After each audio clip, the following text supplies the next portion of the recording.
So, ayan guys, yung aming hapunan guys, may biko. Parang biko siya guys, kasi malagkit, pero kulay blue. Tapos, meron ditong sausawan. Tapos, may kutsinta. Kutsinta. Ayan guys, ang aking hapunan guys. Anong tawag dito?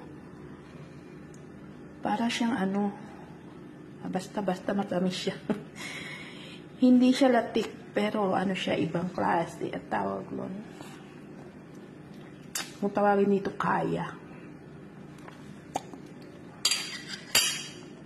So, ayun guys, para siyang coconut jam.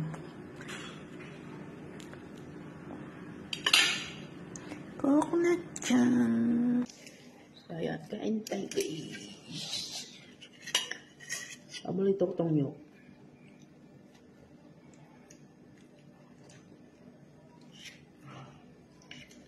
Aking hapunan guys.